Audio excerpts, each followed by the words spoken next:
ভাসানে উজান হচ্ছে Fyodor দস্তয়েভস্কির the gentle speed নামে একটি ছোটো গল্প, বেশ পপুলার সারা পৃথিবীতেই। সেটারই অনুবাদ করা হয়েছে। আর তারপর হচ্ছে অপূর্ব কুমার কুণ্ডু সেটির নাট্যরূপ দিয়েছেন ভাসানে উজান নামে। এটি হচ্ছে মানুষের মনস্তত্ত্ব নিয়ে এবং মনস্তত্ত্ব যে তার যে দ্বন্দ্ব সেটা নিয়ে হচ্ছে ভাসানে উজান নাটকটির মূল উপজীব্য বিষয়। আর এটি হচ্ছে যে একটি মানুষ জীবনে বেঁচে থাকার জন্য যে লড়াই সংগ্রাম, তার ভেতরের যে মনস্তাত্ত্বিক দ্বন্দ্ব, তার যে উত্থান পতন, সেটা নিয়েই আসলে নাটকের গল্পটা এগিয়ে গেছে। তো এটা যেহেতু একক, একজন এবং একাধিক চরিত্রে তিনি অভিনয় করবেন, এটা একটা চ্যালেঞ্জ।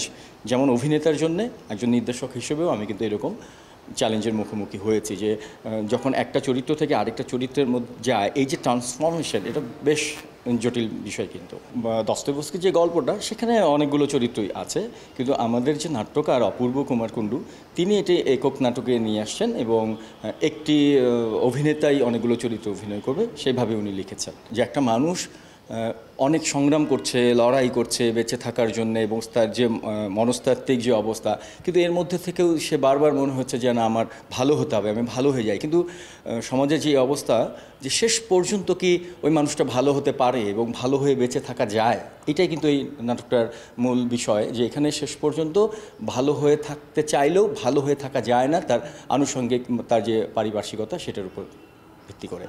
আমার তো আসলে থিয়েটারের বলয়ের মধ্যেই আমার বেড়ে ওঠা। আমার বাবা, আমার দাদা, আমার ফুপু, আমার একদম পারিবারিক একটা থিয়েটার বলয়ের মধ্যে আমি বড় হয়েছি। আর থিয়েটারে আমরা জানি যে চণ্ডীপাঠ থেকে জুতো সেলাই একদম সব কিছুই জানতে হয়। তা আমার মেকআপটা, যেহেতু আমার বাবা মেকআপ আর্টিস্ট ছিলেন, সেই জায়গাটা আমি করেছি।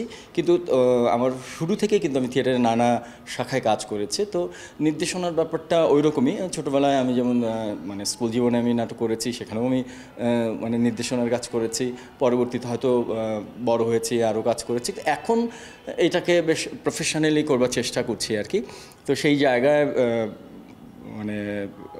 মেকআপ আর্টিস্ট বা অন্যান্য যে অভিনয়ও আমি কাজ করছি, কিন্তু নির্দেশনার ব্যাপারটা বেশ আমার কাছে মনে হয় যে একটা অনেক জটিল কিন্তু ভালো লাগার। আমাদের যে এই দল বিবেকানন্দ থিয়েটারের, এটি 25তম প্রযোজনা, এবং এই 25তম প্রযোজনা 25টি নাটকই আমার নির্দেশিত। এর আগে তো আমি অন্যান্য দলে আরও নির্দেশনা দিয়েছি, কিন্তু এই দলের 25টি নাটকের 25টিই আমার নির্দেশনা। জন্ম থেকেই তো দেখেছি যে বাবাকে কি দায়িত্বের সঙ্গে কাজ করেছেন, তার বাবা দায়িত্বের সঙ্গে কাজ করেছেন, এইটি আমাকে অনেক বেশি রক্তের সঙ্গে মিশে আছে। আর থিয়েটার আমরা বলি যে দায়বদ্ধতা একটা জায়গা, একটা ব্যাপার আছে, কিন্তু সেটা বলে যে দেশীয় সংস্কৃতি সেটিকে তুলে ধরা, এবং থিয়েটার তো এক ধরনের মুভমেন্ট, আন্দোলন। হ্যাঁ, থিয়েটারের মধ্য দিয়ে অনেক না বলা কথা, অনেক সত্যকে তুলে ধরা যায়। এইটা আমার কাছে মনে হয় যে হয়তো এক একজন এক একভাবে বলে, আমরা থিয়েটারের সাথে যারা যুক্ত, থিয়েটারের মধ্য দিয়ে বলি। আমার কাছে মনে হয় যে এই জন্য থিয়েটারটা ভীষণভাবে আমাদের করা উচিত প্রাসঙ্গিক।